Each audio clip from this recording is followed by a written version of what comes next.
Mateus capítulo 6, verso 21. Jesus diz: porque onde estiver o seu tesouro, aí estará também o seu coração. Você pode repetir isso comigo? Diga: onde estiver o seu tesouro, aí estará também o seu coração. Vamos tornar isso mais pessoal. Vamos ao possessivo. Diga comigo: onde estiver o meu tesouro, aí estará também o meu coração. Algo que eu quero chamar a sua atenção é que, de acordo com o próprio Senhor Jesus, isso não se limita a questões espirituais, porque ele começa falando no início do versículo, né, os versos na verdade 19 e 20 diz: não acumulem tesouros sobre a terra, onde as traças e as ferrugens corroem, onde ladrões escavam e roubam, mas ajuntem tesouros no céu, onde as traças e a ferrugem não corroem, onde ladrões não escavam nem roubam. Aí vem o verso 21, por quê? Ele vai dar um motivo de por que você deve escolher não só onde entesourar, mas em que tipo de tesouro investir. Então, é nessa explicação: onde estiver o seu tesouro, aí estará também o seu coração, que reside o motivo da lógica apresentada. Basicamente, o que Jesus está dizendo, que aquilo ao qual eu e você atribuímos valor, estabelece um destino na direção da qual eu e você nos movemos. Então, se a gente entende que juntar tesouro material, né, na perspectiva econômica é importante, nós vamos correr atrás disso. E aqui Jesus não está dizendo que a gente não pode ter, mas ele fala de acumular. A palavra tesaurismo fala de amontoar, né? Porque tesouro é aquele tipo de coisa que, na perspectiva natural, econômica, né, monetária, financeira, quanto mais você tem, mais quer ter, né? Então acaba se tornando uma obsessão, uma busca sem fim. Então o Senhor diz: se é isso que é o seu tesouro, seu coração vai estar naquilo que é terreno. Mas se o seu tesouro estiver em coisas celestiais, seu coração vem junto. Basicamente o que Jesus está dizendo é que seu coração acompanha as suas percepções de valor. Ou seja, aquilo que é definido como de valor, e aí não importa se estamos falando de valor material ou de valor e percepção de valor para as coisas espirituais, mas aquilo ao qual você atribui valor determina um trilho. Esse trilho não só diz respeito à direção para onde você vai, qual é o alvo que você vai perseguir, mas eu diria que a percepção de valor, além de definir o trilho, a direção na qual você se move, ela vira uma espécie de força motriz. É aquilo que te empurra no trilho em relação ao destino, né? Juntar dinheiro é importante, bora trabalhar, bora lutar por isso, bora correr atrás. Juntar tesouro no céu é importante, bora construir galardão, né? Então não apenas o trilho que aponta a direção se estabelece diante de você, mas há uma força motriz, uma motivação, um combustível para que você se mova naquela direção. Quando você entende que o que Jesus está falando envolve desde o natural até o espiritual, você começa a perceber que não cabe a desculpa de não tenho tempo para isso. Porque quando você atribui importância a algo, você vai arrumar tempo. Então talvez você tenha que sacrificar tempo de outras coisas que não são importantes para arrumar tempo para aquilo que é importante. Porque quando a definição de importância ela se estabelece, o resto começa a adequar de acordo com ela, né? Então durante muito tempo eu dizia para as pessoas que eu não me exercitava porque não tinha tempo. Eu descobri que era uma bela desculpa, que eu acreditava nela, mas não era verdadeira, né? Porque hoje eu dou um jeito de arrumar tempo, né, para aquilo que eu entendi que é importante para mim, que é importante para a minha saúde. Então, na hora está faltando tempo para tudo, o que é que eu posso descartar que não tem a mesma importância em relação a isso? Então, se você entende o que Jesus está falando, isso vai dirigir a sua vida. Agora, quando a gente fala do reino espiritual, não dá para simplesmente ignorar o que Jesus está falando e que funciona também nas coisas materiais. Que é o quê? Essa é a primeira coisa que eu quero chamar a sua atenção. Quem não valoriza, não busca. Se eu não atribuo valor a algo, eu não tenho trilho, eu não tenho o destino claro a ser perseguido, eu não tenho a motivação, eu não tenho a força motriz, a dinâmica que faz com que eu corra atrás de tudo. Então, para mim, a valorização precisa ser o ponto de partida. E algo que você vai descobrir, por mais que você tenha empolgação no início da conversão, essa valorização do que é espiritual não é automático e não é espontâneo. Se fosse, Deus não precisava trabalhar conosco com uma conscientização. Então em Colossenses, no capítulo 3, de 1 a 3, a Bíblia diz: se vocês foram ressuscitados juntamente com Cristo, busquem as coisas lá do alto, onde Cristo vive, assentado à direita de Deus. Pensem nas coisas lá do alto e não nas que são aqui da terra, porque vocês morreram e a vida de vocês está oculta juntamente com Cristo em Deus. Se a Bíblia está dizendo que eu tenho que pensar e buscar, significa que há algo que eu e você precisamos intencionalmente fazer para viver nessa consciência e nessa busca. Se fosse automático, Deus não precisava dizer o que é que eu e você fazemos. Então acredito que essa coisa de pensar mais, ela fortalece o quê? A percepção de valor que nós temos. Porque quanto mais eu penso nas coisas espirituais, mais eu consigo discernir o valor e a importância. Quanto menos eu penso, ainda que distraído, não significa que eu quero dizer que aquilo não tem valor, mas quanto menos eu penso, né, nessas coisas, menos eu busco. Então, todo crente precisa viver o que eu chamo da percepção de valor. E ao longo da Escritura você vai descobrir isso, né? Vai descobrir que a moeda do reino de Deus, ela diz respeito à importância. Quando a gente fala moeda, eu sei que sou estranho, mas há uma moeda de troca. Jesus usou essa linguagem, quando na carta à igreja de Laodiceia diz: aconselho que de mim compre ouro refinado pelo fogo, vestes brancas para que te vista, colírio para que unja os teus olhos, a fim de que veja. Quando ele está dizendo compra, ele não está dizendo que o reino espiritual tem um modelo econômico ou de barganha, exatamente como nós fazemos o comércio do dia a dia. Mas ele está dizendo, ao mesmo tempo, você precisa entender que para conseguir algo que está disponível aqui, você tem que oferecer alguma coisa. Então ele não está falando de uma troca que vai levar a gente a ignorar a graça ou considerar mérito, mas ele está falando de participação. Eu e você entramos com alguma coisa. E o que é isso? A única coisa que eu consigo encontrar em comum, e eu gosto de, quando eu estou estudando a Bíblia, buscar padrões recorrentes. Aliás, quero encorajar vocês, né? Todos aqueles que estão nos 100 dias da palavra, a capacidade de ler a Bíblia num período menor de tempo, as pessoas dizem: ah, pastor, mas não dá para memorizar e lembrar de tanto. Eu digo, é verdade, você vai perder no que diz respeito à memorização, porque tem um volume maior de leitura. Mas a capacidade de enxergar o todo, ela é fantástica quando você lê a Bíblia num período menor de tempo. Então, me preparando para os 100 dias, eu li a Bíblia toda no mês de janeiro. Aproveitei o meu tempo de retiro, de oração, fiz a conta, né? E falei para ler 30, em 30 dias ou 31 dias, você tem que manter a média de 40 capítulos. Eu acho que a média para os 100 dias está 12, perto de 12. Eu tinha que manter 40, né? Mas eu li a Bíblia toda. Aliás, a maior parte do tempo, todo do Velho Testamento que eu li e estudei, eu estava lá em Israel. Engraçado que eu dizia assim, acho que hoje eu vou orar ali no Monte das Oliveiras. Esqueci de falar disso, né? Vai ficar para o final. Era para eu falar antes, eu não sei. Mas assim, você vê os profetas anunciando o juízo, logo depois de ter lido em qual momento da história eles entram, porque tem hora que você está lendo lá Isaías, você nem lembra de quais reis ele profetizou, onde é que o que ele está falando se encaixa. Mas quando você lê em pouco tempo, isso te ajuda e te ajuda muito. Então, quero fechar o parênteses, fazer aqui, né, a você o encorajamento. E isso me ajudou a encontrar muitos desses padrões nesse tempo de janeiro, né? Eu gosto o tempo todo de buscar padrões, recorrência. E uma coisa que tem me chamado a atenção nessas últimas leituras é quando a gente fala que a moeda do reino de Deus é a troca, há um padrão recorrente nas Escrituras. Então você vai encontrar figuras diferentes, uma roupagem diferente para falar a mesma coisa. Por exemplo, Isaías 55:1, todos vocês têm sede, venham às águas. E vocês não têm dinheiro, venham, comprem e comam. Sim, venham e comprem, sem dinheiro e sem preço, vinho e leite. Como é que se compra sem dinheiro? Então, Deus de novo está usando a figura da compra. Mas você não vai comprar com dinheiro. Quando Jesus diz, aconselho que de mim compre ouro, colírio, veste branca, ele não está falando de usar o dinheiro que você tem. Mas a ideia da compra está lá. Então ele diz, quem tem sede, venha às águas. Vocês que têm fome, venham e comprem. Então, muitas vezes, seja uma figura da fome, seja a figura da sede, você percebe que Deus está usando. Isso é necessário para que você consiga o que eu tenho. Isaías 44:3, derramaria água sobre o sedento. Para quem é que Deus vai dar água? Para aquele que tem sede. Por quê? Porque o que tem sede vai aproveitar a água, não vai desperdiçar a água, vai fazer bom uso da água. Ou seja, a ideia por trás da figura da sede é percepção de valor. O sedento dar valor à água.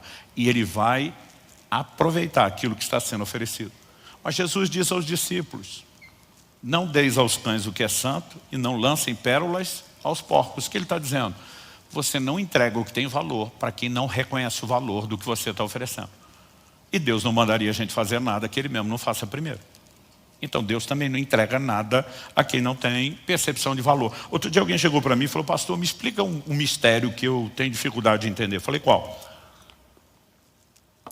Ele falou, o Jacó trollar o irmão, entregar comida em troca de uma promessa do direito de primogenitura, a gente entende. Esperteza do irmão mais novo, né? E bobagem do irmão mais velho. Mas os céus autenticarem a transação dos dois? Como é que o Jacó conseguiu que os céus validassem aquela negociação que ele fez? Falei, a Bíblia não diz que os céus validaram o ato de compra de Jacó. Não, mas ele falei, a Bíblia não diz que os céus validaram o ato de compra de Jacó. A leitura bíblica, ou a releitura de Gênesis, feita lá no livro de Hebreus, é Esaú desprezou o direito de primogenitura. E quando Deus olha para alguém que não atribui valor e diz, se você não valoriza o que eu entrego, você não fica com ele. Vai para o próximo na linha de sucessão, que é quem está dando valor, ainda que sem a revelação de Deus, está tentando usar de subterfúgios, meios carnais e escusos, pelo menos havia percepção de valor. Ele estava valorizando aquilo que o irmão não estava valorizando. Então, ao longo de toda a Escritura, você percebe o que? A percepção de valor é uma chave. Então, se nós estamos falando de uma vida espiritual intensa, de buscar Deus, gente, quem não valoriza não busca. É simples assim. Todo mundo acompanhando? Então, a pergunta prática a ser feita é o que nos impede de valorizar mais? Né? Será que só nos falta ler a Bíblia e saber? Logo depois de Mateus 6, 21, né? No 19 e no 20, Jesus dizendo, não junta tesouro aqui, junta no céu, onde está o tesouro, está o seu coração. Quando ele chega no verso 24, ele diz, ninguém pode servir a dois senhores, porque ou irá odiar um e amar outro, aí ele diz assim, ou irá se dedicar a um e desprezar a outro. Então a gente fala de amar e odiar, parece muito extremo, mas quando ele fala de dedicação e desprezo, o que ele está falando? Muitas vezes o desprezo, dedicação, a gente sabe que é uma entrega que vem de alguma percepção de valor. Ou eu me dedico à pessoa que eu valorizo, ou eu me dedico porque a consequência da minha dedicação é algo que eu atribuo valor, mas o desprezo, ele normalmente nasce do inverso.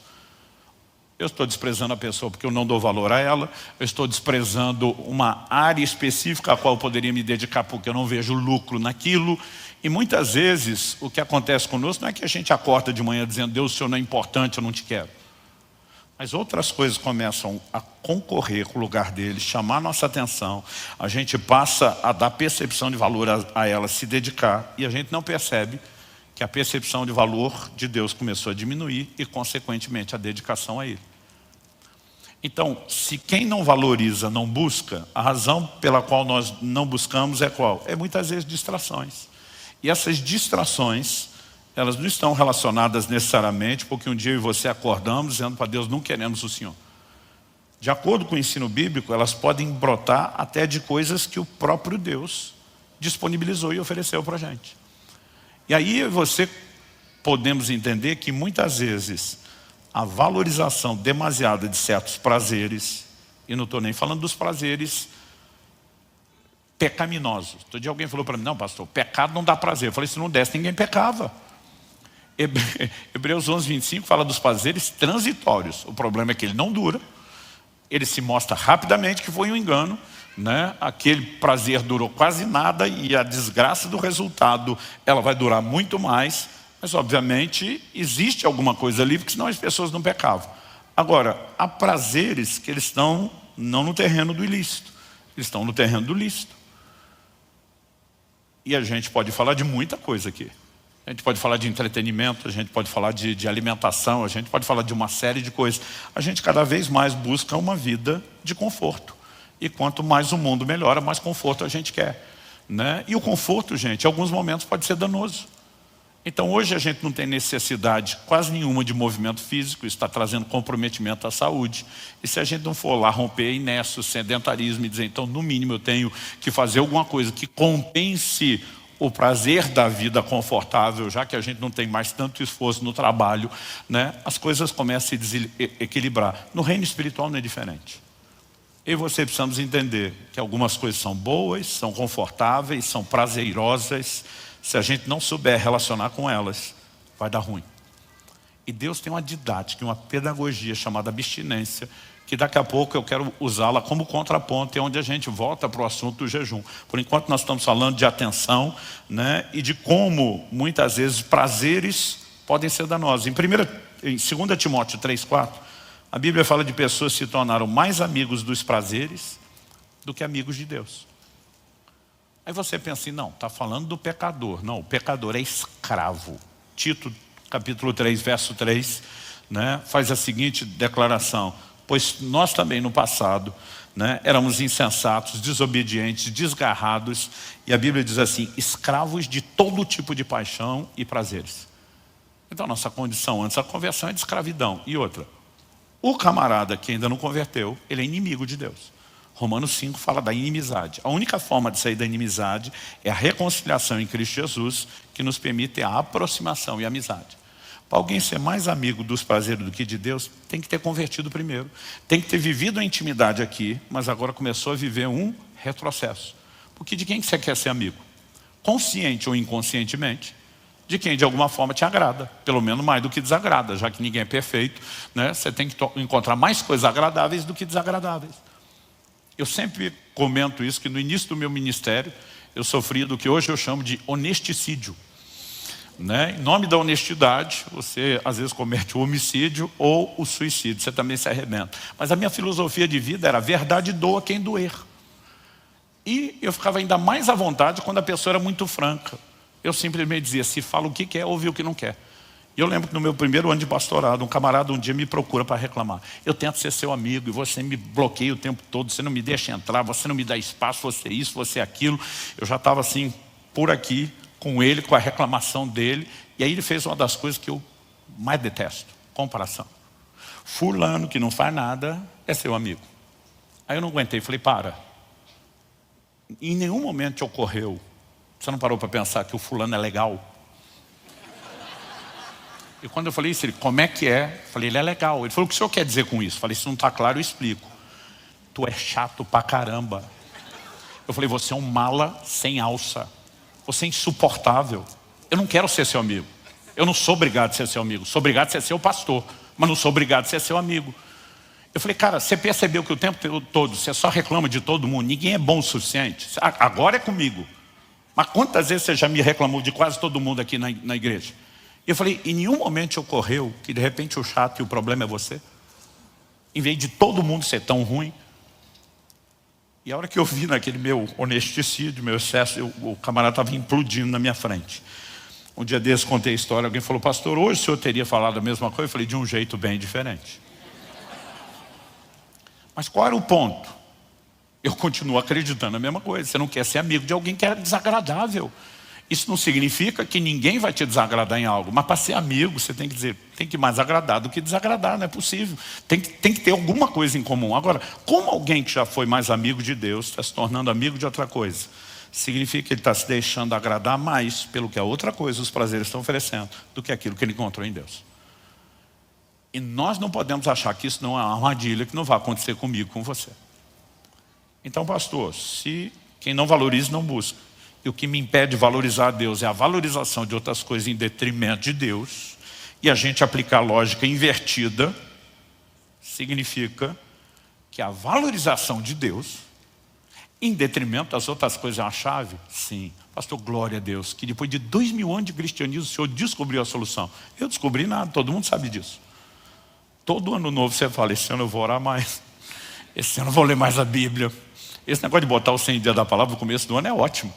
Né? Porque você ainda está naquela empolgação de esse ano vai, esse ano eu vou me dedicar mais a Deus. A pergunta é, a gente só precisa de um consentimento mental? Não, a gente precisa de mais do que isso. No Salmo 16, 11, Davi pelo Espírito diz, tu me farás ver os caminhos da vida. Quando a Bíblia fala de caminho, ela não fala só de um lugar onde você se movimenta, mas fala de se movimentar na direção de um destino. Significa que o Deus que nos deu vida nos criou com um propósito. Para onde Ele quer que a gente vá? Onde a vida deveria nos conduzir? Qual a razão da nossa existência? Paulo pregando em Atenas, e diz que de um só, Atos 17, 26 e 27, de um só homem Deus fez todas as raças e tribos dos homens. Para quê? Para que o indicativo de propósito? Para que ele fez? Para que o buscassem. Então, há uma razão pela qual você existimos, tem um caminho, deve conduzir um destino, é o propósito de Deus. Mas quando Davi está dizendo, tu me farás ver, e parece sem a ajuda de Deus, esse caminho não está tão nítido e tão claro para a maioria de nós. Significa que a gente precisa mais do que ouvir alguém dizer, mais do que alguém falar, mais do que a gente dizer para nós mesmos, nós precisamos entrar em algum lugar de descoberta da percepção de valor, que ela não vem só por assentimento mental. É por isso que Paulo diz, o que para mim antes era lucro, ganho, ele diz, hoje eu considero perda. Ele não está falando ganho e perda, embora sejam linguagens monetárias financeiras, ele não está falando de valores monetários, materiais. Mas ele está falando de importância. O que eu atribuía uma alta importância desvalorizou. Por que desvalorizou? Por causa da excelência do conhecimento de Cristo Jesus. Ele diz, a percepção de Cristo entrou. E eu atribuí a ele tamanho valor, que agora que eu tinha esse referencial, eu olho para isso aqui e digo, não é tão importante quanto eu considerava importante. Agora, como a gente entra nessa percepção de valor? Tu me farás ver os caminhos da vida, onde eles levam a tua presença, plenitude de alegria, a tua destra, delícias perpétuas. Ao que você precisamos entender que há um lugar em Deus, onde eu e você podemos ter uma dimensão de prazer, de alegria e de realização, que a gente não tem em outras coisas. Plenitude é só aqui. Então, desde o início, quando Deus criou o homem, Ele nunca se incomodou que o homem tivesse acesso a outras formas ou tipos de alegria. Aliás, o próprio Jesus diz, né, para que a minha alegria esteja em vocês e a de vocês seja completa. Quando ele fala minha alegria, sua alegria, ele está dizendo, tem espiritual e tem natural. Mas ele diz, essa sua aqui nunca vai ser completa sem a minha. Mas mesmo olhando essa nossa aqui, Deus olha para o homem e diz, não é bom que ele esteja só, ele precisa relacionar com semelhantes. Isso é produzir um nível de alegria e realização. E quando Deus proveu o relacionamento homem e mulher, Ele não estava pensando só na dinâmica de interação emocional. A coisa é bem completa. Envolvia até deleite físico essa relação. Mas, obviamente, isso não era tudo o que o homem precisava, muito menos o que o faria completo. Deus está dizendo, mas nunca cruze. Aí Ele diz, vou dar todo tipo de árvore para vocês comer. Eu brinco que Bíblia do Gordinho, toda árvore é caixa alta, é letra maiúscula, é negrito. Vocês podem comer de toda a, eu leio assim, toda a árvore do jardim. Porque Deus podia ter feito uma fruta só, gente. Com todos os nutrientes que a gente precisava. Com o mesmo tamanho, mesmo cheiro, textura, sabor, né? Mas ia ser um tédio, a gente comeria aquilo o resto da vida. Eu falei disso no domingo e o corpo estaria suprido. Mas Deus caprichou. É a diversidade de frutas, de sabores, texturas, cheiros, tipos, tamanhos, frutas sazonais. Então, você acabou de comer na estação, você tem que esperar outra estação. E nessa diversidade, o que ele está dizendo? Eu também quero dar deleite. É por isso que a gente foi agraciado com o paladar, né? E a gente consegue aproveitar a comida. Obviamente, Deus está dizendo, eu não tenho problema que vocês tenham outro tipo de prazeres. Mas Ele falou, lembra que existe um limite. E se esse limite for cruzado, você pode perder. Só vai encontrar em mim. Por que eu estou dizendo isso? Porque se eu e você entendemos que no reino de Deus, quem não valoriza não busca, e que a valorização de outras coisas em detrimento de Deus nos impede de valorizar e buscar como deveria, então que a solução contrária é valorizar Deus em detrimento de outras coisas, qual é o ponto de equilíbrio para entrar nessa percepção e não se perder, mesmo nessas coisas boas que Deus nos dá? Em Deuteronômio, no capítulo 8, Deus está dizendo para o povo que Ele tirou do Egito. Ele tira do Egito dizendo, eu vou levar vocês para onde? Uma terra prometida. Canaã é chamada terra prometida. Deus diz, uma terra onde mana leite e mel. Ele diz, quando chegar lá, vocês vão comer bem. Vocês vão prosperar. Então Deus queria que o povo comesse bem e prosperasse. Em Deuteronômio 8, no capítulo 10, ele diz assim, vocês comerão, se fartarão, louvarão o nome do Senhor seu Deus. Eu não sei você, mas tem comida que eu como que eu agradeço antes e depois. Hoje foi um dia desses. Eu falei, Senhor, muito obrigado. Né? Ele disse, vocês vão louvar. Mas no verso seguinte, o 11 diz, mas que não aconteça e depois de terem comido, se fartado, construído casas, prosperado, que vocês se esqueçam do Senhor seu Deus. Ele está dizendo, eu quero que vocês comam bem, eu quero que vocês prosperem, mas preste atenção. Vocês podem se divertir tanto com esse nível de entretenimento, que vocês perdem a consciência do que realmente está aqui. Então ele diz, tome cuidado. De alguma forma nós passamos a viver um estilo de vida que não envolve mais o cuidado de distração com coisas boas. Pastor, por que está destacando isso? Porque eu e você precisamos entender qual a importância da abstinência na prática da vida cristã. Por que de vez em quando a gente tem que dar uma pausa em coisas que são lícitas, ainda que prazerosas? Porque elas têm um efeito didático. Quando Jesus estava sendo tentado no deserto, e ele responde, nem só de pão viverá o homem, mas de toda a palavra que sai da boca de Deus, ele está citando um texto da Escritura. Qual é? Deuteronômio capítulo 8. Se você puder, abra lá comigo. Deuteronômio capítulo 8. Eu quero ler com vocês os versos 2 e o 3.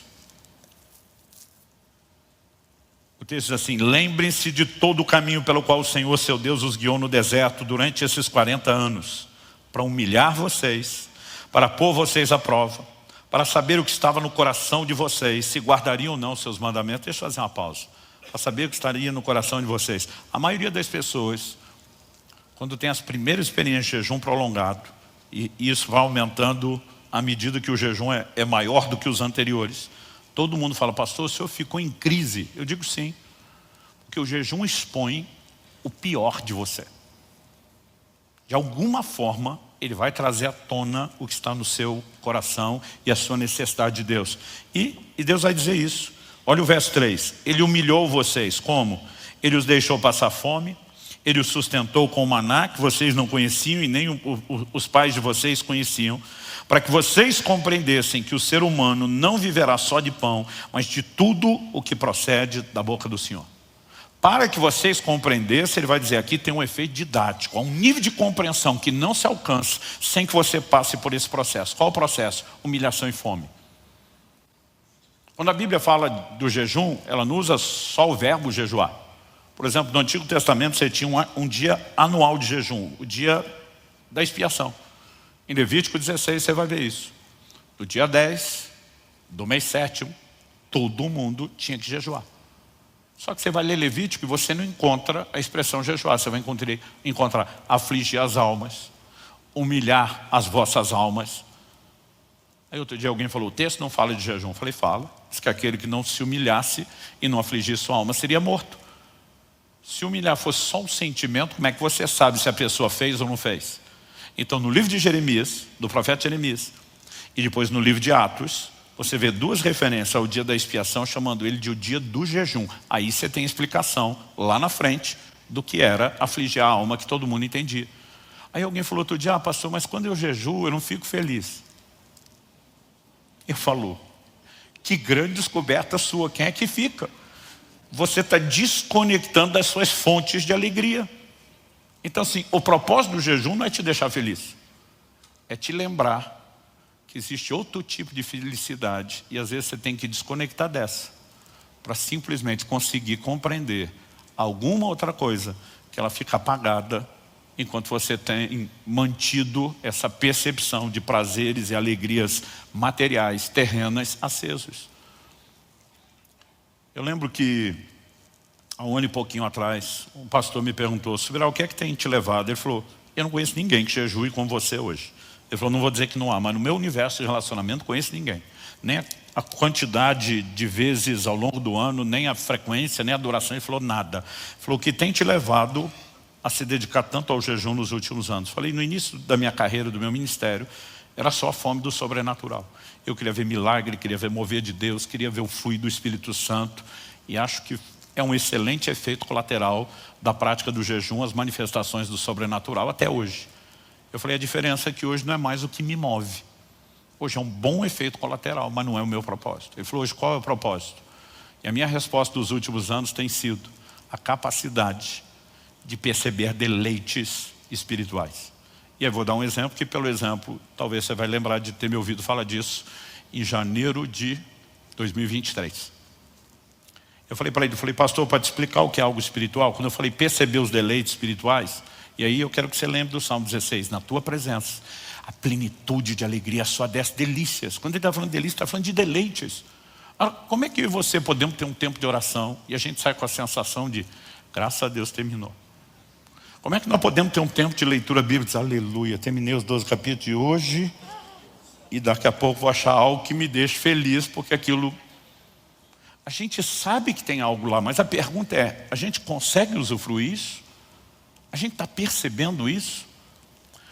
Aí quando eu falei sobre perceber os deleites, ele falou, pastor, me explique mais sobre isso. Eu falei, eu vou te dar um exemplo natural para explicar o que é espiritual. Eu falei, o que eu descobri nos jejuns prolongados é que o seu paladar fica assim, aguçado de uma forma absurda. Eu acho que começa com um processo de limpeza, desintoxicação do corpo. Mas acho que tem a ver com não ter aquela enxurrada de sabores diferentes o tempo todo. Mas, por exemplo, a turma diz que a água não tem gosto. Quem jejua, pelo menos jejum prolongado, discorda. Né? Eu estava esses dias numa viagem no exterior, dei um gole na água. Eu simplesmente parei, a pessoa falou, o que foi? Eu falei, que água é essa? Ele falou, por quê? Eu falei, o pH dela é maravilhoso. Ele falou, como é que o senhor sabe? Eu falei, porque o gosto é ruim. Um pH alto significa que a água é mais salobra. Né? Eu falei... E aí ele falou, dá uma olhada. Eu olhei, o pH da água, 9,5. Então assim, o ideal, durante o tempo do jejum, é que você beba uma água de um pH pelo menos 7. Mas quando você vai para água muito boa, ela fica ruim. Então assim, tem hora que, para resolver o problema de um pH muito baixo, ou sabor muito alto que você não consegue beber, qual a dica que a gente dá? Limãozinho na água. O limão mascara o sabor e, normalmente, se o pH é baixo, resolve. Então, eu passei a ter esse hábito. Uma vez só isso me custou caro. Eu tinha recém saído de uma hepatite, meu fígado estava muito sensível, acho que botei muito limão proporcionalmente para a água e aquilo me trouxe um incômodo. Foi uma única vez. Normalmente ele é muito bom e é saudável. Aí eu falei para ele, eu estava numa reunião com um grupo de pastores durante esse jejum, sentei com eles para comer, o povo vai embora, vai para o hotel, você não está comendo. Falei, mas pelo menos eu quero ter a comunhão com vocês e não vou ficar tentado. Falei, eu garanto para vocês. Quando chegamos no restaurante, ainda brinquei. Falei, hoje vai ser um banquete, água com gás, com limão espremido. Né? Falei, então hoje é dia de festa. Então cheguei lá, pedi para o garçom, você me traz limão espremido? Suco do limão para eu pôr na água? Beleza. E quando ele trouxe um copo grande. Eu estranhei. Normalmente a turma manda aquele copinho, eu brinco que é copo de pinga, né? Copinho pequeno, com meio ou um limão espremido. Eu vi o tamanho do copo, que era maior e cheio. Eu chamei o garçom, enquanto ele vinha, eu falei, deixa eu provar primeiro. Porque a primeira coisa que eu pensei, ele entendeu errado, trouxe uma limonada. Quando eu provei, eu senti que estava doce. E aí ele chegou e falei, amigo, eu não sei se eu não expliquei, ou você não entendeu direito, mas eu não queria limonada, eu queria só o suco do limão. Ele falou, mas isso não é limonada, isso é limão. Eu falei, não pode, está doce. Ele falou, impossível. Ele falou, eu vi o cara da cozinha espremendo só limão aí, não tem como estar doce. Pensei, tô doido. Peguei o copo e bebi a segunda vez. Dei um golinho, falei, tá doce. Ele não pode, o pastor na minha frente, deixa eu ver isso aqui. Passou a mão no copo, deu um gole, fez uma cara de azedo. Disse, pelo amor de Deus, subirá, não tem nada de doce aqui. Pensei, eu tô doido. Peguei o copo de novo, provei a terceira vez. Quando eu provei, falei, tá doce. Ele pegou, provou de novo, fez cara de azedo de novo, falou, não tá. Todo mundo na mesa resolveu provar pro tira-treme, e todo mundo dizia, subirá, você tá louco, não tem nada de doce. Foi só essa altura que eu lembrei do jejum. Falei, gente, meu paladar está nesse nível que eu estou percebendo a frutose, o açúcar natural do limão, que ninguém consegue perceber. E aí eu falei, cara, me desculpa, o problema está comigo mesmo.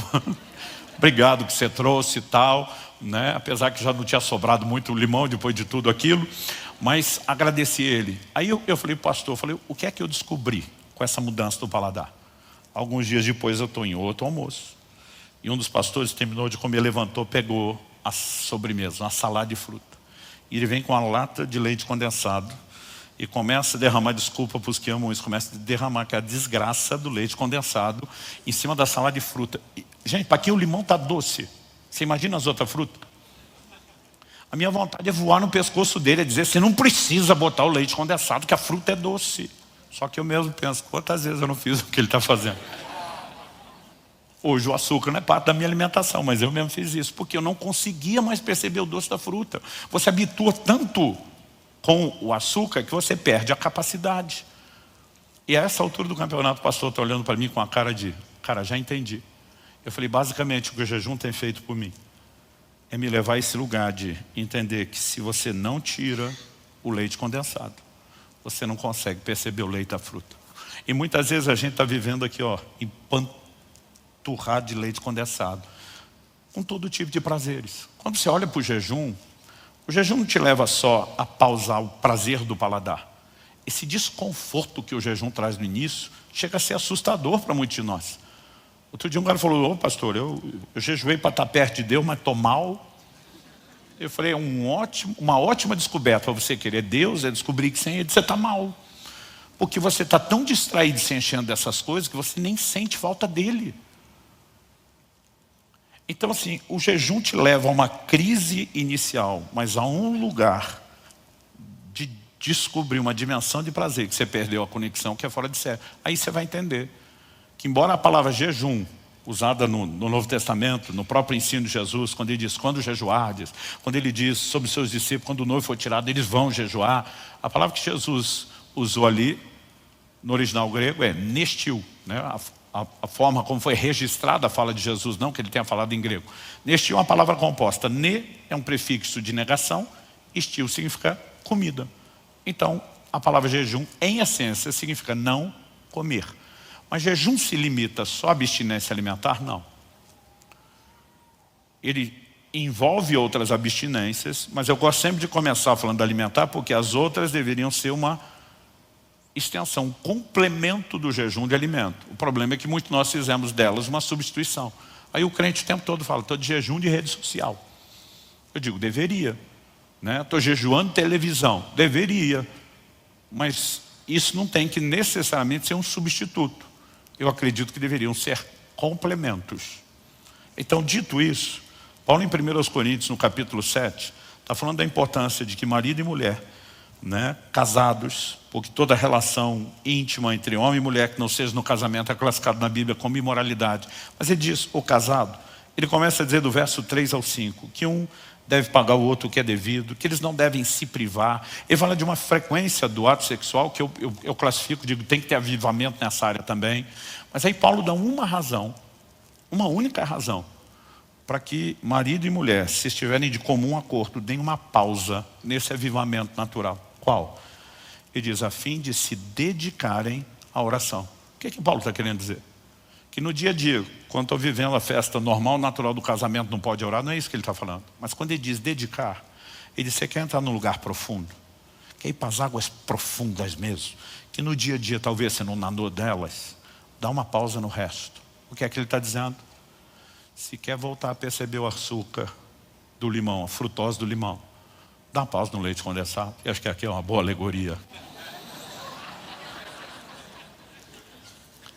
Sabe, isso significa que então, seja o prazer do alimento, seja o prazer conjugal, sejam errados, não tem a ver com algo errado.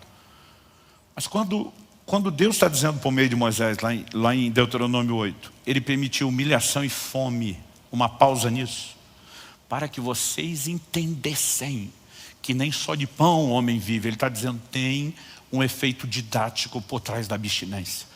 Ela consegue, talvez não numa única experiência, mas numa prática recorrente, ela consegue te levar a uma conexão, a uma percepção de valores espirituais. Um dia desse alguém falou, pastor, estou com medo do senhor ficar fanático. E o pior que era outro pastor. Falei, por quê? Falei, velho, o senhor entrou num lugar meio que parece meio sem volta com esse negócio do jejum. Falei, não tem mais volta mesmo. Tem sido maravilhoso. Eu praticamente não toquei muito no assunto. Mas na experiência do jejum, do segundo jejum do ano passado, do prolongado, que é um por semestre, eu lembro que eu estava no 38º dia do jejum. E eu estava assim, essa fase final, eu não sei qual é o limite fisiológico dos 40 dias, mas eu falo, pessoal, mesmo se eu não estiver contando, eu sei que eu entrei nos últimos 3 dias. De alguma forma, é como se o corpo começasse assim, dar alerta. Está chegando a hora de você terminar, talvez isso já não seja tão saudável. Então, por exemplo, você passa a ter mais sono, você passa a ter uma série de reflexos que você sente o corpo dizendo assim, ou talvez pelo tempo em que ele está vivendo das economias de reserva, e diz, tem que entrar no modo de sobrevivência diferente. Então, eu normalmente falo, pessoal, eu treino durante o jejum E a lógica de treinar no jejum é você ter energia. Os caras falam, eu não sei como é que você tem energia para treinar. Eu falo, gente, eu não treino porque eu tenho energia porque eu treino. Então, qual é a lógica disso? Científica da coisa. Eu descobri lendo material médico. Os médicos dizem, você parou de comer, o metabolismo automaticamente diminui. Quem para de comer, normalmente para de movimentar, o metabolismo baixa ainda mais. Metabolismo baixo, depois de 3 dias, normalmente seu organismo já está consumindo reserva, significa que ele está em modo de sobrevivência. O organismo escaneia o seu metabolismo e diz, está gastando pouco, não precisa entregar muita energia. E ele entra no modo de economia.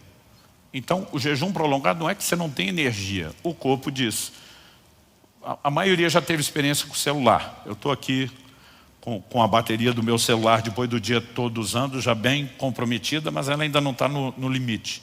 Quando ele entra mesmo naquele modo de economia, tem hora que você percebe que a tela do telefone já não acende toda. Por quê? Porque se te der toda a luz, ele não dura. Então ele opta o modo economia. Para durar mais eu tenho que entregar pouco. Entendeu o raciocínio? Seu corpo faz a mesma coisa com você. Então esse médico dizia, treine durante o jejum, porque você vai acelerar o metabolismo, você vai provar que precisa de energia, ele vai entregar. Porque quem não faz isso e quer fazer um movimento rápido de repente, vai ter tela preta. Né? A Kelly há 1 ano e meio, quase 2 atrás, ela estava no 6º dia de um jejum, ela estava se sentindo muito bem. Deu um pulo, levantou correndo do sofá, acordou no chão, desmaiou, tela preta. Ah, pastor, jejum não faz bem. É só você fazer direito. Então, se você não está exercitando e quer usar o modo de economia, nunca levante depressa. Né? Se você quer poder levantar depressa, treine. Eu decidi treinar. Então, por exemplo, em agosto do ano passado, na última semana, eu fiquei, por conta de uma viagem, os compromissos, fiquei 4 dias sem exercício. No 5º dia, eu fui dar aula de manhã, eu tinha 3 horas de aula de manhã e ia pregar à noite. Fui dar aula de manhã, no 5º dia, tive que dar aula sentado. Porque eu estava com tontura, estava com fraqueza. Aí eu lembro quando terminou a aula, alguém falou, pastor, o senhor não vai almoçar, quer que te levem para onde você está hospedado? Eu falei, não. Eu falei, eu preciso de uma academia e preciso que você me busque 3 horas depois. O cara, 3 horas, eu falei, 3 horas. Eu falei, só tem um jeito de eu voltar a ter energia para o final do jejum. Aí ele me deixou na academia, fiz 1 hora de cardio, 2 de musculação. Energia voltou. Dia seguinte ele diz, academia de novo. Eu falei, mais 3 horas. Porque eu não vou mais passar por isso. Então eu falo para o pessoal, gente, você não treina porque tem energia, você tem energia porque treina. São coisas diferentes. Por que eu estou mexendo nesse tipo de assunto? Porque além de dar uma dica prática para você, nós precisamos entender algumas respostas. Agora, quando chega esses últimos dias, que era só para fechar a lógica aqui, mesmo treinando, eu sinto os 2 ou 3 últimos dias, normalmente são os 2 últimos, você sente que o corpo não quer entregar a energia toda. É quase como se ele falasse assim, tu abusou pra caramba e agora nós vamos ter que entrar num outro modo de economia. Então, dito isso, 38º dia, eu já estou naquela, levante devagar, dorme mais. Eu acordei no meio da noite para ir ao banheiro. E eu lembro que eu fiquei aborrecido, que o sono estava tão profundo. Eu dizia, não quero levantar, não quero atrapalhar o sono. Mas eu lembro quando eu voltei do banheiro, eu estava pensando assim, meu Deus, estou parecendo um zumbi de tanto sono. Eu pensei, eu nunca lembro de ter pensado isso antes, mas pensei aquele dia, eu estou correndo o risco de dormir em pé, enquanto volto para a cama. Mas a coisa que me deu alegria foi pensar, por outro lado, a hora que bater a cabeça no travesseiro, encostei ali, em 3 segundos eu apago. Tipo assim, não vai me atrapalhar. Eu acho que a coisa boa de ter pensado isso tudo foi o que aconteceu. A hora que eu encostei a cabeça no travesseiro, eu não ouvi uma voz audível. Aquilo parecia mais um pensamento, um sentimento, uma sugestão, algo dentro de mim, simplesmente parecer, por que é que você não ora um pouco? Eu não queria orar, eu queria dormir. Eu pensei, isso não é de mim, certeza que não é meu, porque eu não quero orar, eu quero dormir.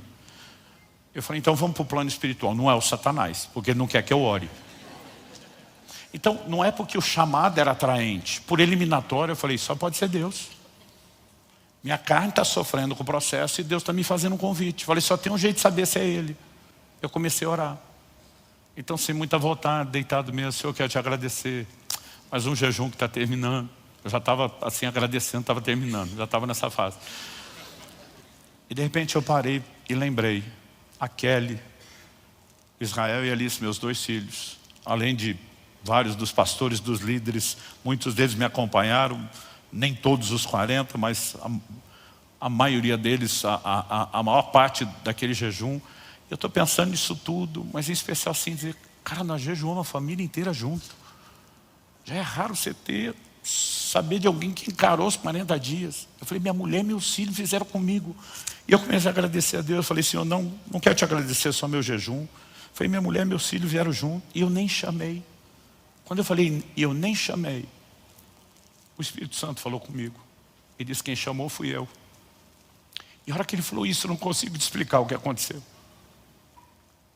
Eu gosto de brincar que alguém lá no céu apertou o botão que ativa o modo glória. Glory mode. Aquele negócio ligou no quarto. A presença de Deus encheu aquele. Eu nunca tive na minha vida, gente, uma percepção da presença de Deus como aquele dia. No dia seguinte, eu liguei para minha filha, já tinha falado com aquela Israel. Eu falei, filha, Deus entrou no meu quarto ontem. Ela disse, pai do céu, você ouviu Deus? Eu falei, graças a Deus que não. Porque eu falei, graças a Deus, gente, era assustador.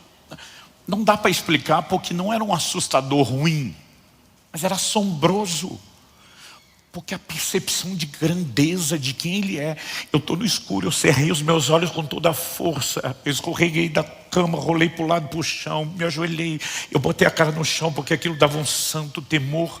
Ela falou, pai, mas mesmo não vendo, se eu senti Ele de um lado ou do outro. Eu falei, filha, esse é o ponto. Ele não estava de um lado ou do outro, Ele estava em todo lugar.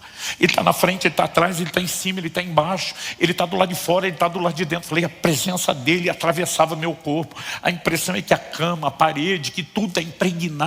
Ele é tudo. Quando a Bíblia diz que Ele é tudo em todos, a gente não consegue entender isso. Eu nunca tinha tido uma percepção daquilo. E ainda é difícil falar. Eu nunca senti tanto deleite, tanto prazer na minha vida. E eu fiquei pensando a vida inteira de crente. E a gente não tem noção de que isso está à disposição.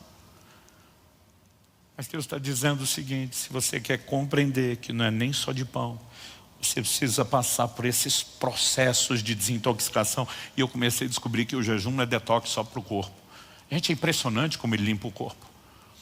O rejuvenescimento celular que você passa, a limpeza de tudo.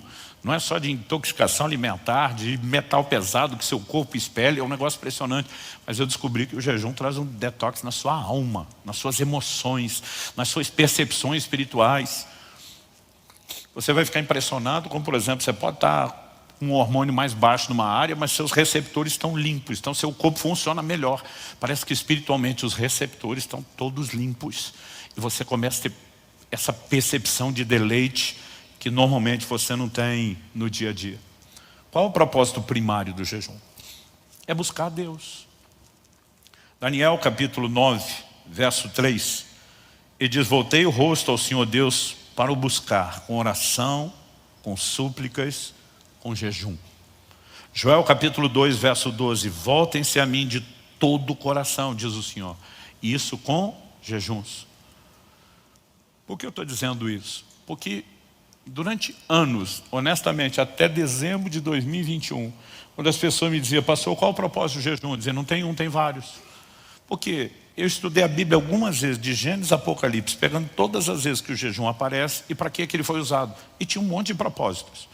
Então tem hora que o jejum é praticado em momentos de aflição, para buscar o socorro de Deus, né? Como o de Josafá, em 2 Crônicos 20. Em Esdras, capítulo 8, 21 a 23, ele fala de jejuar por proteção. No Salmo 35, 5, Davi fala de jejuar por gente que está enferma. A gente vê Daniel jejuando enquanto ora e intercede pelo seu povo. E a lista vai longe. Então o dia do perdão, que também era um dia de arrependimento, o povo era chamado a jejuar. O jejum para arrependimento de pecados aparece várias vezes na Bíblia. Mas tem hora que o jejum está sendo praticado num contexto de consagração. E o que está se consagrando, diferente do que está jejuando por arrependimento, o que está jejuando por arrependimento quer vencer o pecado. O que está jejuando por consagração também. Mas o primeiro quer vencer o pecado que o derrubou. O outro não quer fazer o jejum do primeiro. Ele não quer nem cair. Ele quer vencer para não cair. Então, os dois podem estar lutando contra o pecado, mas são diferentes. Então, eu tinha uma lista.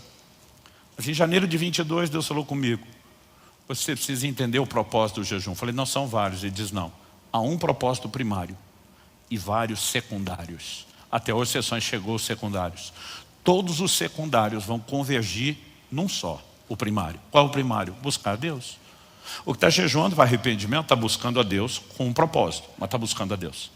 O que está jejuando para consagração está buscando a Deus com um propósito secundário diferente, mas está buscando a Deus. Ou seja, não tem jeito de não convergir no primeiro. A pergunta a ser feita é: a gente precisa de um secundário para buscar a Deus? Ou a gente poderia mirar direto no primário? E talvez essa foi a descoberta da minha vida sobre jejum. Eu falei, eu não preciso de uma crise, eu não preciso de um problema sério e estar desesperado por uma intervenção de Deus, porque durante muito tempo eu só dizia situações extremas requerem medidas extremas. O problema está grande, bora jejuar. Ok, e se eu não tiver problema? Mas eu apenas estou decidido a desligar de prazeres inferiores, porque eu quero os prazeres superiores. Por que é que eu preciso de um propósito secundário? Eles são aceitáveis, eles são parte do jogo, me entenda, eu não estou falando contra eles. A pergunta é, eu não preciso passar por eles, eu posso ir direto. E aí eu comecei a enxergar gente no Novo Testamento que mirou direto no primeiro. Ana. Lucas capítulo 2, verso 37, diz que ela adorava noite e dia, com jejuns e oração. O jejum era parte da vida de adoração e de oração. A Bíblia não menciona problema, não menciona necessidade de milagre. Aí você chega em Atos 13, os líderes da igreja de Antioquia, enquanto eles estavam adorando o Senhor e jejuando. A igreja não está mais em perseguição, o lugar onde eles estão em Antioquia, lá na Síria, não está passando por problema, não existe nenhum indício de nenhum propósito secundário, mas eles apenas querem estar com o Senhor. O que esses dois textos têm em comum? Além de ambos terem sido escritos por Lucas, estarem no Novo Testamento e mencionarem o propósito primário. Aí você começa a perceber as consequências dos desdobramentos. Quem é Ana? Uma mulher de percepção para o profético. Profetiza. O que acontece em Atos 13? Disse o Espírito Santo. E o Senhor começou a dizer, se você quer se familiarizar mais profundo com a minha voz, o jejum vai te ajudar a desintoxicar das outras coisas e entrar no lugar de percepção. E as direções de Deus, a compreensão da palavra. Eu tenho vivido uma revolução do entendimento bíblico. Cada vez que eu volto um jejum, eu estava agora em Israel, eu escrevi um livro em 9 dias, gente. Quase 300 páginas, em 9 dias. A clareza de entendimento daquilo de Gênesis, Apocalipse, dizer como é que eu não vi isso tão claro antes, né? A soma, Deus acrescentando o entendimento que vem sendo construído ao longo do tempo. E você fica, uau. Há 1 ano e meio atrás, eu conversei com aquele pastor, a história do limão. Nós falamos muito sobre jejum. Quando eu saí, fui para a academia, para aquela coisa de manter energia. Estou lá no elíptico, louvor e adoração. Eu falei, Jesus, a única coisa que eu não conversei com o fulano, essa percepção que eu tenho de que o jejum aumenta a capacidade de revelação da tua voz, da tua palavra. Eu falei, mas eu não tenho uma base bíblica para provar isso, então achei melhor não tocar no assunto com ele. Eu falei, mas eu queria entender isso melhor. Qual o mistério? Mas não fiz uma pergunta esperando uma resposta não imediata. Tem coisa que eu pergunto para Deus, às vezes vem depois de 20 anos, tem coisa que Ele nunca respondeu, mas eu sempre gosto de perguntar. A hora que eu perguntei qual o mistério, um flash na minha frente. Não tinha nada natural para dar aquele brilho. Agora tenta imaginar que um brilho, um flash de luz são fração de segundos. Agora tenta imaginar que alguém filmou esse flash naquela câmera super lenta e agora vai passar depois. Aquela luz assim, abrindo lentamente. E vamos imaginar que o tempo todo desse brilho coube o que eu vou contar agora. Então a mente fica bugada, porque não cabe numa fração de segundos tanta coisa. Naquele brilho, eu ouvi tudo que eu vou contar agora. 2 pessoas estão conversando atrás de mim. Eu não vi nada, mas eu ouvi as 2 pessoas. Um do meu lado esquerdo e do meu direito. Um pergunta para o outro. Quando foi que Moisés, o primeiro legislador, recebeu a revelação da lei? Outro diz, ao longo dos 40 dias de jejum no monte. Mas o tom de conversa deles não parece informal do dia a dia. Parecia ser uma coisa teatral, ensaiada. Eu não consigo te explicar como eu percebia o tom de voz, mas é como se aqueles 2 estivessem falando assim, vamos fazer um joguinho para ele entender, só para ele explicar, para compreender a explicação. Aí o primeiro pergunta de novo para o segundo, e quando Cristo, o novo legislador, recebe a nova lei que seria comunicada na nova aliança? O outro olha e diz, a partir dos 40 dias de jejum no deserto. E tudo isso dentro do flash. Quando o flash acabou, minha mente começa a conectar o resto. Daniel com as revelações do tempo do fim, no final do jejum e todo o processo. Mas ainda assim, essas coisas só fizeram sentido quando eu comecei, peraí. Ele os humilhou, os deixou ter fome, para que compreendesse que não é só de pão, é o que procede da boca de Deus. O maná é uma figura da palavra. Deus está dizendo, vocês jamais vão se deleitar do meu alimento sem passar por esse processo. E sabe, a percepção para o profético, ela começou a mudar. Foi num desses jejuns que eu compartilhei a história. Deus falou comigo a respeito do Caleb, meu genro. Antes da minha filha conhecê-lo, disse, esse é o seu genro, é ele que vai casar com a sua esposa, com a sua filha. Deixa eu corrigir isso. Para o bem meu, dele, da minha esposa e de todo mundo, da minha filha. Ele que vai casar com a sua filha, ela vai ser a esposa dele. E eu lembro que depois daquilo, enquanto esperava o dia do casamento, as coisas desdobrar. Gente, toda manhã, quando eu acordava, eu abria meu olho, a primeira coisa que eu pensava, Deus falou comigo. E contou algo que não contou para ninguém. Depois descobri que tinha mais alguém que tinha ouvido a mesma coisa.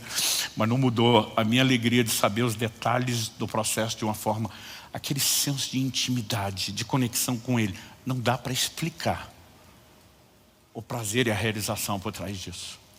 Então assim, eu não quero insinuar que você tem que fazer o que eu estou fazendo depois de uma vida inteira praticando o jejum. E eu acredito que porque Deus me confiou a mensagem para o corpo de Cristo, eu tenho que ser o primeiro a vivê-la da forma mais intensa. Eu disse para Deus, o Senhor não precisa me pedir mais. Se o Senhor não me parar, eu falei, o Senhor, minha mulher, meu médico são os únicos que podem me parar. Se o Senhor não me parar, vai ser um por semestre. E até agora Ele está me dando corda, porque em junho do ano passado, eu fui para Israel para gravar. Eu lembro que eu estava num momento de oração, numa casa de oração em Beceba. O Espírito Santo falou comigo, não no jejum de julho, mas no de janeiro de 24, você vai vir fazer aqui, interceder por Israel. Eu entendi que ele tinha autenticado pelo menos os próximos 2 que eu tinha escolhido fazer. Mas tem sido algo importante. E o que eu sinto de Deus, eu estou empolgado, gente. Eu tenho visto gente jejuar nessa casa, como eu não vejo em quase lugar nenhum. Mas é só o começo de uma grande revolução que está por vir. E sabe, não importa se você vai fazer um dia por semana, se você, né, como vai ser a sua dinâmica. Talvez tenha gente no nosso meio que nunca vai fazer mais do que um jejum parcial, que não vai fazer um jejum tão prolongado na água, mas o jejum tem que ser parte do nosso estilo de vida, porque essas pausas nos deleites inferiores, principalmente quando elas vão se tornando frequentes, recorrentes, elas vão produzindo em nós uma percepção de deleites maiores. E sabe, você pegar a palavra de Deus, acordar no meio da madrugada, dizendo, eu não vou fazer isso porque é obrigado, eu vou fazer isso porque eu não aguento esperar amanhã cedo. É outra conversa, é outra dinâmica. Não só do como foi gostoso aquele tempo ali, mas o que isso passa a produzir na sua vida. Eu preciso terminar. Eu quero citar uma frase que me fez pensar muito nos últimos anos. Ela é atribuída a um camarada chamado Edward Farrell. Ele diz, quase em todos os lugares e em todos os tempos, o jejum sempre ocupou um lugar de grande importância, visto que ele se encontra estreitamente relacionado com um profundo senso religioso. Talvez isso explique a negligência do jejum no nosso tempo. Quando o significado de Deus diminui, o jejum desaparece. Mas eu ouso afirmar o inverso. Quando o significado de Deus aumenta, o jejum reaparece.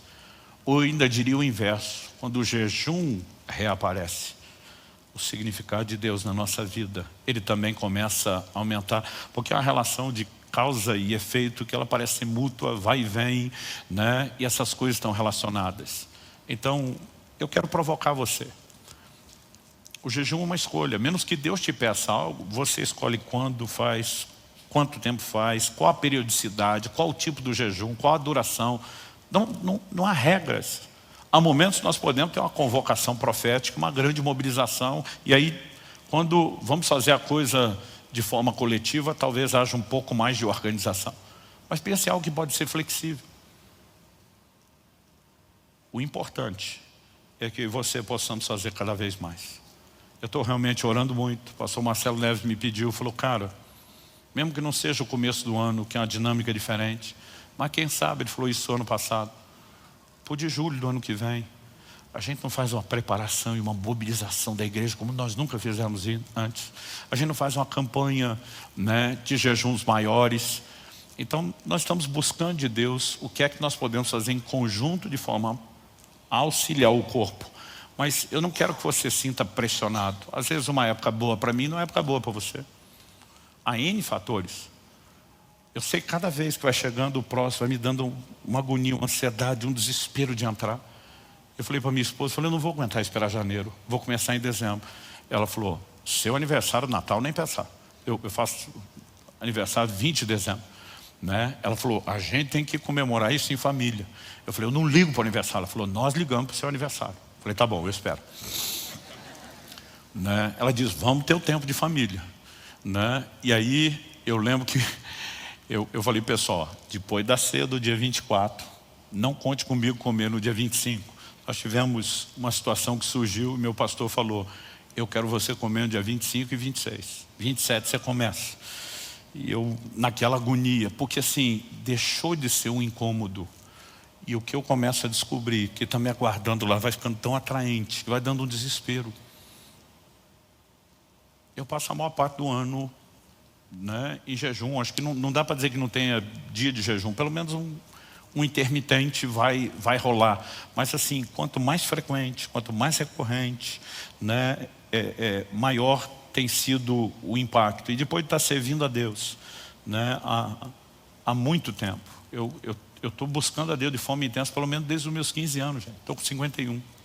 30 anos só de ministério pastoral, 33 anos pregando. Eu vou te dizer o seguinte, o que eu tenho vivido de janeiro de 2022 para frente, para mim assim parece que esses últimos anos, a soma desses poucos últimos anos, ela é melhor do que todo o resto. E seria muito egoísmo da minha parte guardar isso só para mim e não dizer que você pode viver algo melhor do que você tem.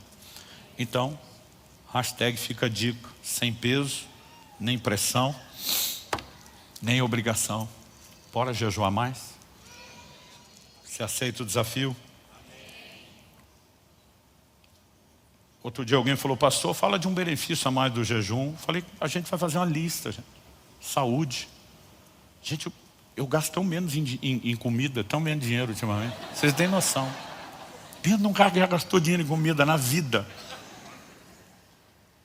Eu podia te dar muitos benefícios, mas os deleites espirituais são os melhores deles. Vocês têm mais 2 minutos para eu falar de Israel ou não? Então, eu fui para Israel, fiquei 24 dias, voltei. Foi bem mais rápido do que eu esperava.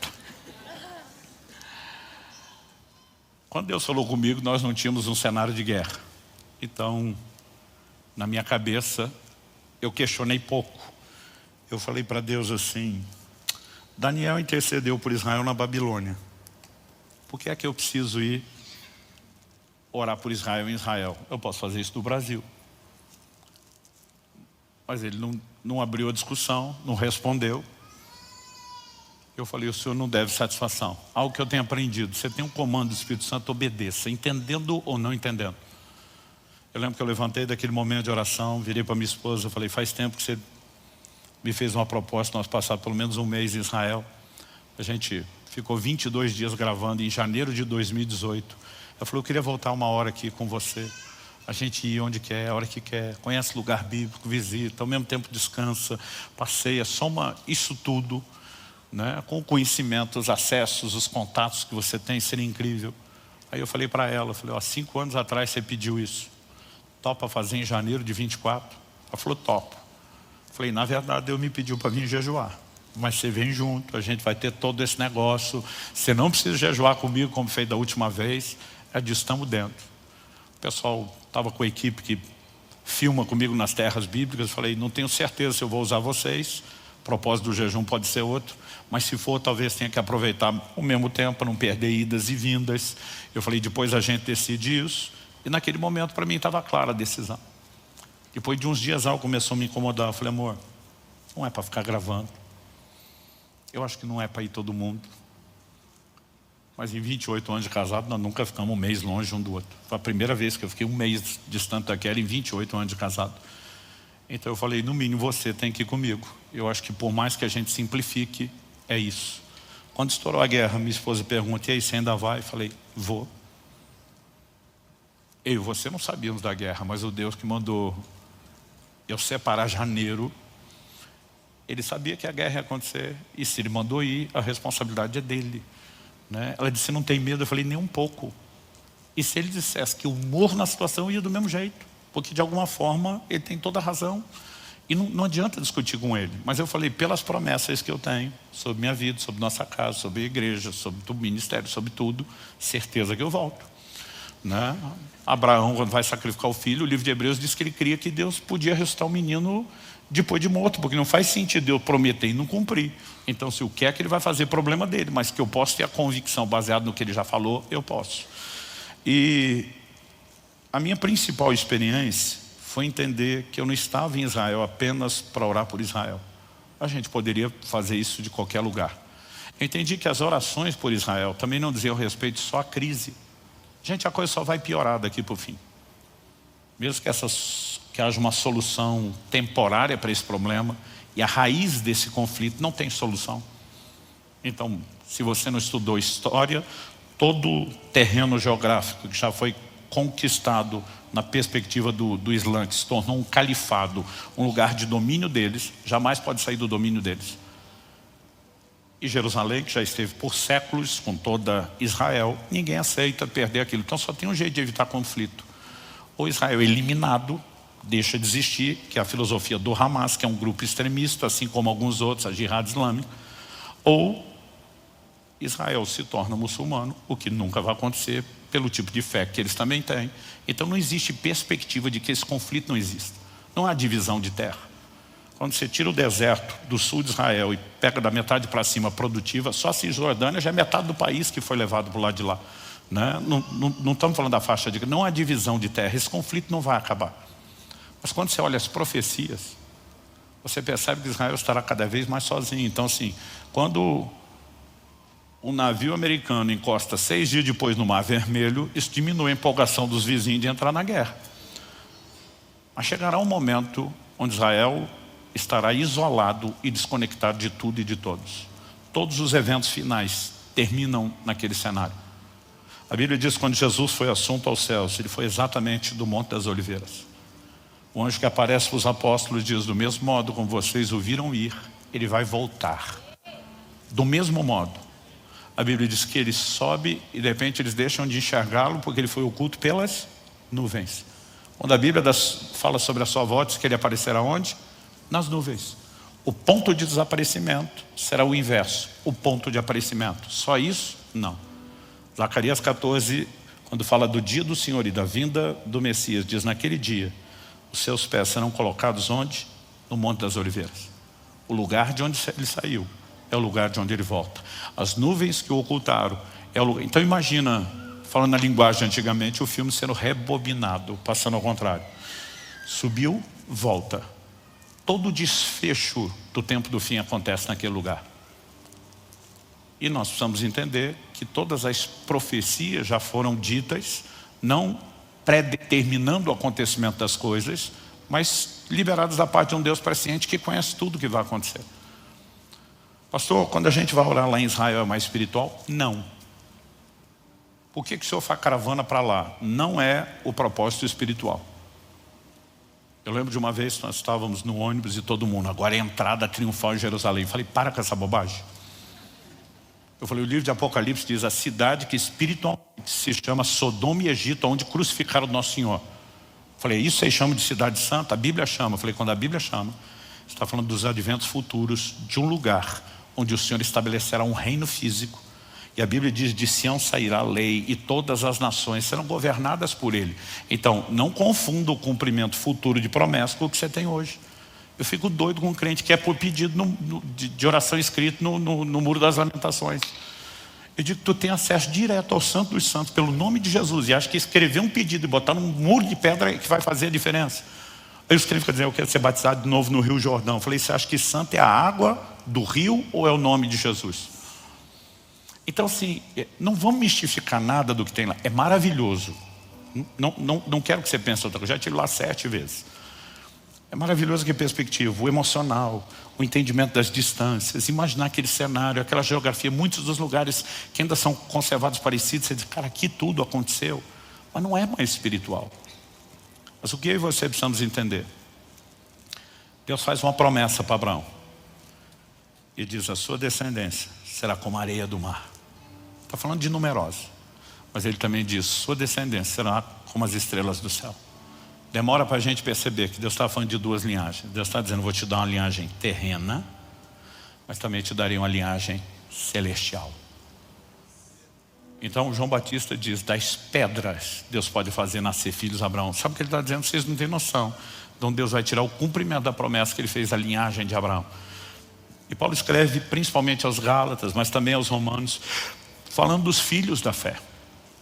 Então, às vezes o crente olha para o judeu e diz, esse é abençoado que é filho de Abraão. Nós somos filhos de Abraão. Nós somos herdeiros da promessa. Quando Deus diz para colocar Ismael, o filho da escrava da carne, que é o que estava perseguindo o outro, ele diz, o Israel natural vai perseguir a linhagem dos filhos da fé. Isso tem acontecido desde o início do Evangelho. Mas assim como Deus disse que em Isaac é que estaria a herança, eu e você precisamos entender que a promessa de Deus tem se cumprido por meio da igreja. E a igreja vai cumprir o seu papel. Em Mateus 21, Jesus diz que a vinha foi entregue a um grupo de lavradores que não deu os frutos. Ele manda os servos cobrar, os profetas. Eles matam. Ele diz, vou mandar meu filho. Talvez meu filho ouça. A Bíblia diz, matar o filho. Aí Jesus pergunta para os próprios judeus, o que é que o dono da vinha vai fazer com esse grupo de lavradores? Eles mesmo respondem, vai fazer perecê-los miseravelmente, vai dar vir um outro grupo de lavradores. Jesus diz, exato, que a seu tempo entregue os frutos. Quem é outro grupo? A igreja dos gentios, a linhagem de Abraão. Pastor, então, Israel acabou, sumiu do plano de Deus. Essa é a chamada doutrina da substituição, que até mesmo os reformadores promoviam. Não existe mais nada de Israel, tudo que você lê lá só se cumpre na igreja. Mas isso também não é verdade. Porque em Romanos, no capítulo 11, Paulo diz, se a diminuição deles, o Israel natural, que eram os ramos naturais, foram quebrados da oliveira, para eu e você, gentios, sermos enxertados, se a diminuição deles redundou em riqueza para o mundo, a pergunta é, quanto mais a readmissão? Ele disse, se a diminuição foi bênção, quanto mais a plenitude. Então preste atenção, haverá uma restauração no tempo do fim de Israel. A Bíblia diz que o endurecimento veio a eles até que a plenitude dos gentios haja chegado. Quando a igreja de Deus tiver cumprido o seu papel e entregado os frutos e atingimos o ápice, o sucesso, e aqui você tem uma igreja triunfante, algo muda para que Deus termine com a linhagem natural aquilo que ainda não foi terminado. E Paulo explica porque os dons e a vocação de Deus são irrevogáveis. E nós precisamos entender que assim como Jesus nos ensinou a dizer, venha teu reino, seja feito a sua vontade. Os crentes, o tempo todo desde o início, diziam, Maranata, vem Senhor Jesus. Ele prometeu vir sim, mas nós precisamos orar para que tudo aquilo que foi dito se cumpra. A igreja tem um papel a respeito de oração, de intercessão e de preparação para tudo que vai acontecer no tempo do fim. Eu comecei a entender que Deus me fez parar naquele lugar, porque senão eu nunca dedicaria tanto tempo e atenção para pensar o lugar de Israel no plano e no propósito de Deus, como eu fiz lendo a Bíblia durante aquele tempo lá. Uma das coisas principais que eu ficava olhando o tempo todo, quais são as promessas sobre eles que não se cumpriram, que ainda que se apliquem também a nós, não se excluem deles, e de repente uma percepção completamente diferente nasceu. Ainda estou tentando digerir tudo que eu passei lá. Mas foi assim, um nível de percepção que eu acredito que vai dar um outro rumo no futuro para tudo que nós vamos fazer. Então minha vontade agora não é só levar a gente para passear, turistar como a gente fazia antes. É começar a mobilizar equipes de intercessores e dizer, vamos passear um pouco menos e orar um pouco mais. Vamos de repente sentar junto, em vez de ter aquela dinâmica corrida para aproveitar só conhecer lugar, estudar o que é que a Bíblia diz. Então, tão logo eu tenha digerido isso tudo, eu talvez fale mais. Mas se for resumir o que foram esses dias para nós lá, e passou de 2 minutos, parece que deram 11, eu resumiria dessa forma para vocês. Vamos terminar então? Bom, vocês podem continuar aqui, eu vou assinar os livros e depois vou para casa dormir, mas vocês... Estou brincando, vamos ficar em pé, vamos orar. Eu falei, vamos terminar, parece que ninguém quer ir a lugar nenhum.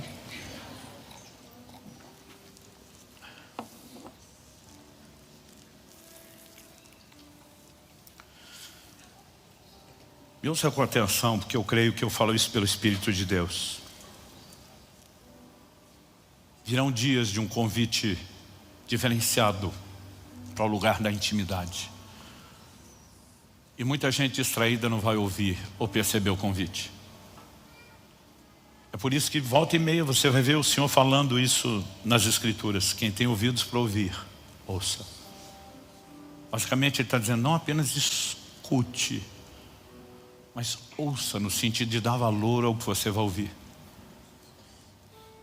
Alguns de nós vamos ser chamados para um lugar diferenciado. E acredito que o jejum terá um papel para quebrar a nossa desatenção, a nossa distração e nos fazer cada vez mais atentos para aquilo que Ele tem. Eu não sei explicar o que aconteceu, mas do meu espírito eu sinto. Não quero mistificar o número 7, foi meu 7º jejum de 40 dias. Eu sinto que alguma coisa quebrou, como nunca antes, no plano espiritual, na minha vida em Deus, no meu ministério.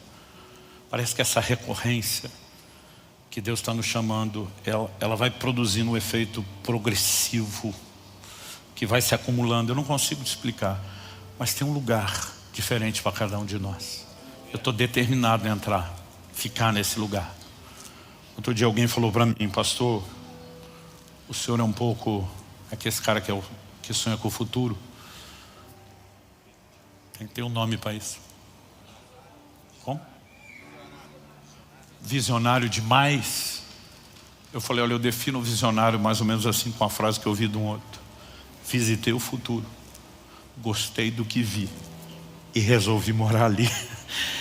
Existe algo a respeito não apenas de sonhos, mas de percepção profética. Há um lugar para onde Deus quer nos levar.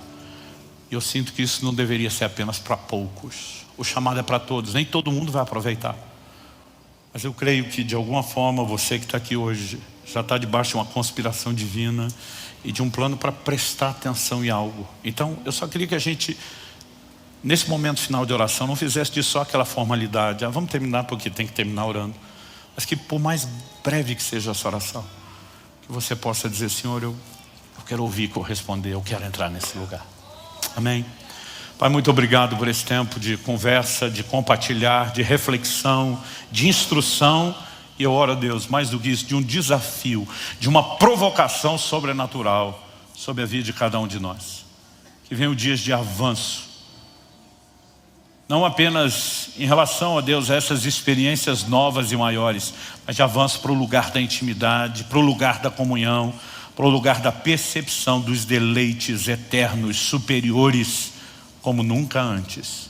Eu quero abençoar cada um dos meus irmãos e irmãs. Eu oro pelo sopro do Teu Espírito sobre a vida de cada um deles. Eu oro por algo novo, em nome de Jesus e para a glória de Deus.